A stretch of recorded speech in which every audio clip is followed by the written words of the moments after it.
What's up, tribe? How you guys doing? Go ahead and hit that subscribe button. I hope you like this video. Look, this is like Love After Lockup, season 3, episode 2. So, surprise, surprise, I screwed up the name. Okay, so work with a sister. I apologize. My notes were screwed up. I apologize. Okay, but we're gonna get it right today.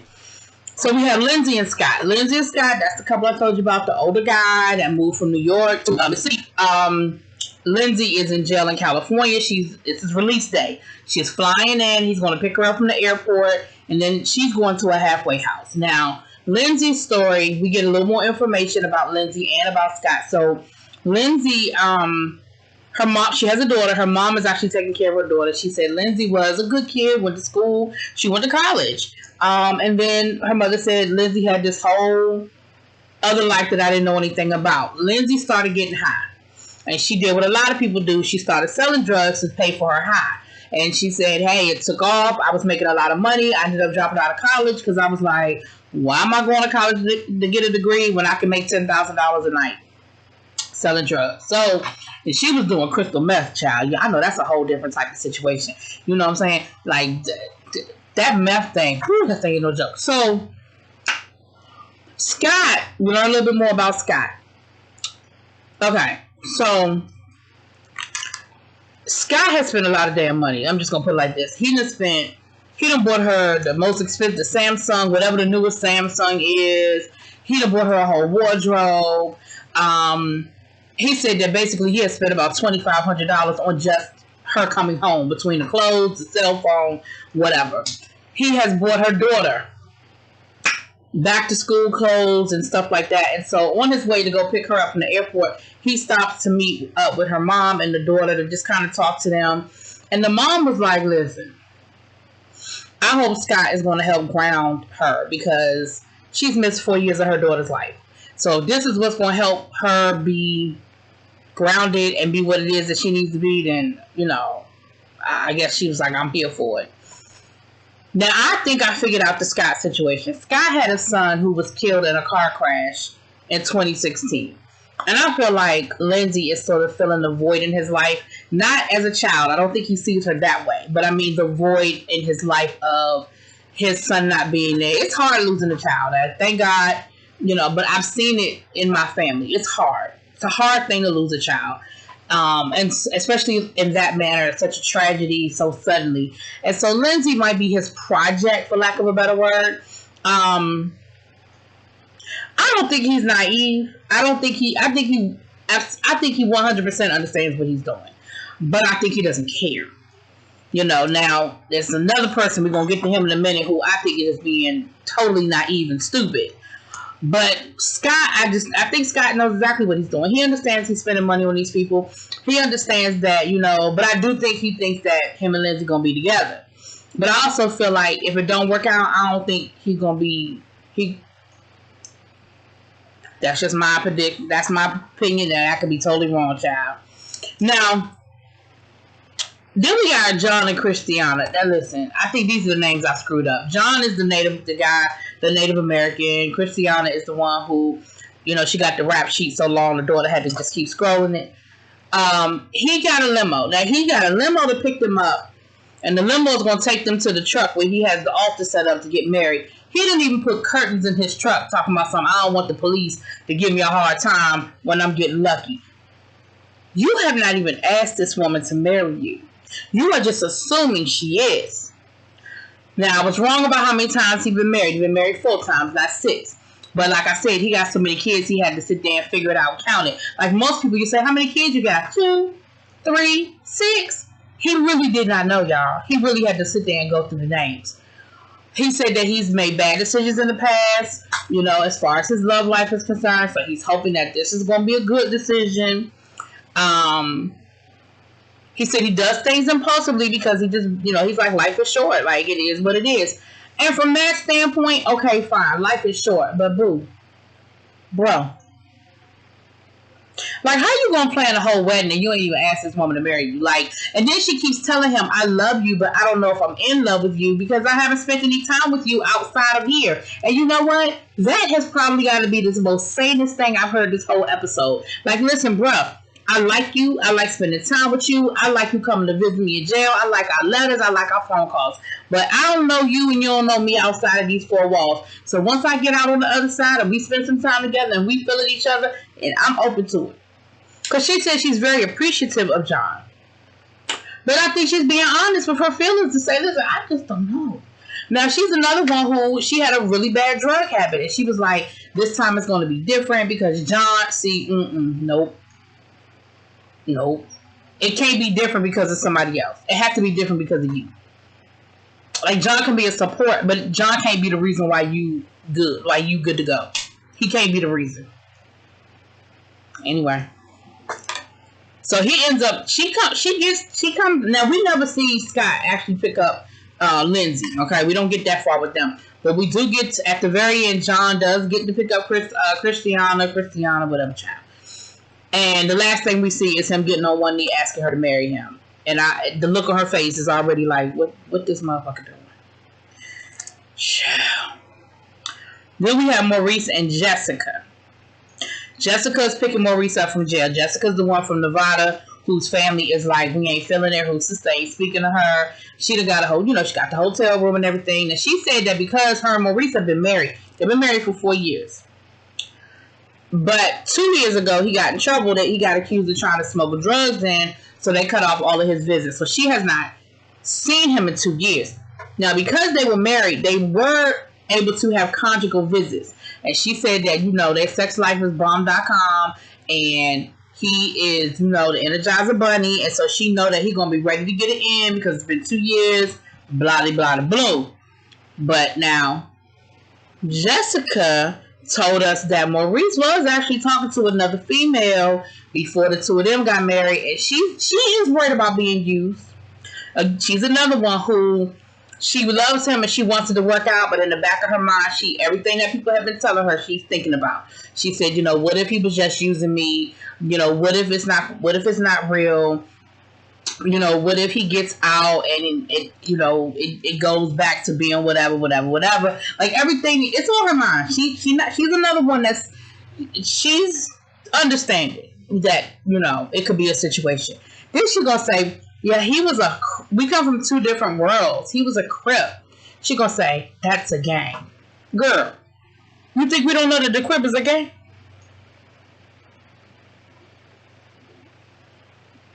The fact that you felt like you had to explain it to us tells me that y'all are definitely from 2 different worlds.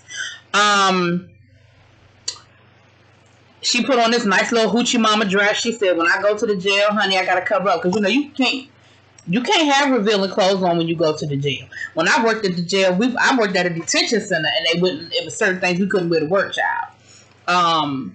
You can't have on revealing clothes, whatever. So she's picking him up in a hoochie mama dress because she said, hell, he ain't never seen all of this. He ain't never seen my voluptuousness on display, hunty.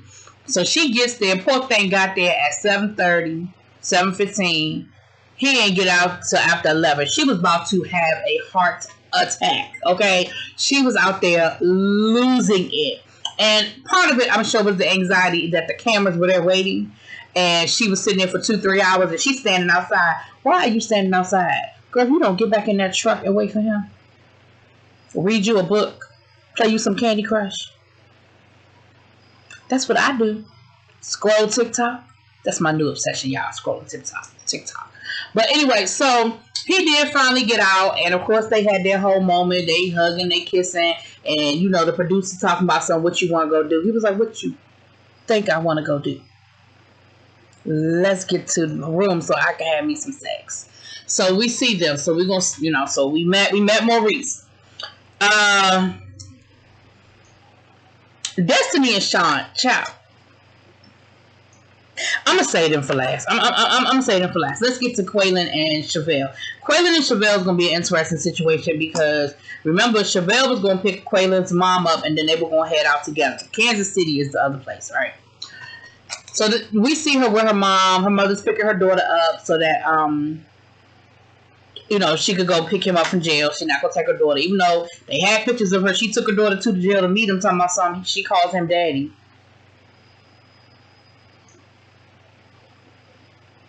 She said, what really did it for me was when he sent my daughter a birthday gift. Well, a birthday card. that told me that he really cared and understood that he was taking in my whole family and that my daughters are part of the family and all of that. She said, I'm worried because in the past guys have used me. And her mother is like, listen, I'm a little worried because my daughter loves hard.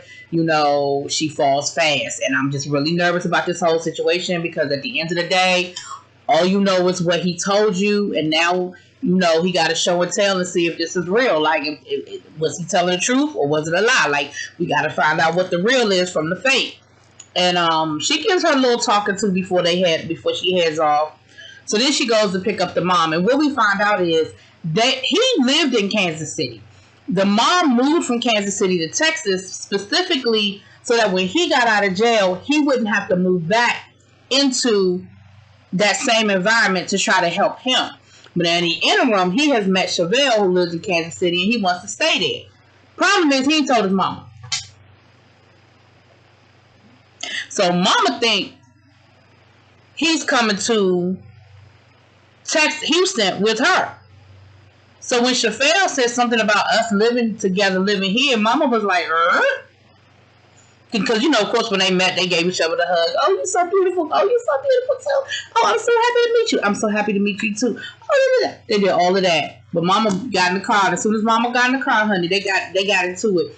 And Chevelle was like, so he told me he told you. Mama was like, he told me nothing.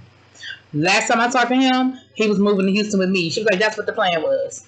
And, girl, why she tell Chevelle, and I will take my son, and he will choose me. Chevelle talking about something, I don't think so. Girl, I don't know why you don't. Mama didn't sound like she was playing, and Mama didn't sound like she was giving him an option. Like, she sounded like if she decided to play her card, she could. Now, I feel like Mama is one of them people that's going to sit back and bide her time. I don't think she's going to play her card too soon. But if she chooses to, she is fully confident in the fact that her son will come with her. So needless to say, that's going to be an awkward car ride the rest of the way. And Quaylon asked, she said either he lied to his mother or he lied to me. My question is this. Does it matter which one of y'all he lied to?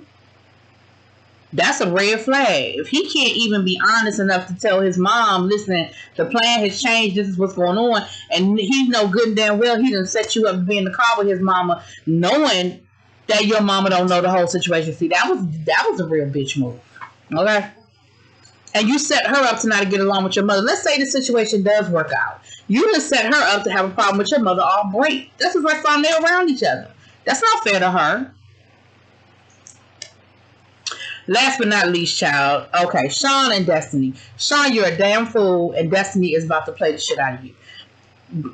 Sean done put up $50,000. He said he done pull money out of his 401k. He done pull money out of his savings to bail this woman out of jail. Mind you, if she disappears on him, he has lost $50,000. And this is somebody he don't even know like that. He's never even seen her because she doesn't want him to see her because she said she done gained weight. He has never seen her. So we see him out shopping with his ex-girlfriend, Kelly. Mind you, Kelly is the one that has 6 of his kids. So he's breaking the news to Kelly about the girl gonna get out of jail and come and live with him and that they planning on getting married. Kelly said, She said, first of all, you told me y'all were talking. When did this evolve into a full-on relationship? Second of all, how much money have you spent on this woman? He talking about a couple of thousand. I was like, tried about 65,000. When you add it all together, tried damn near $100,000. Okay, he closer to $100,000 than he is to zero. She said, so you mean to tell me you spent a couple of $1,000s on her? That's money you could be spending on your kids, because remember, he got 6.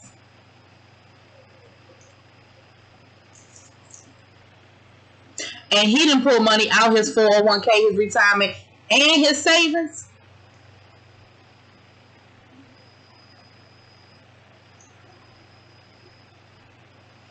Then Kelly was like, so what's it about her that's so special that you never wanted to marry me, but all of a sudden you marrying her? I said, oh, see. And I knew that. When he said that last week, talking about something, they've been together off and on for 22 years and they got 6 kids together, but you never married her?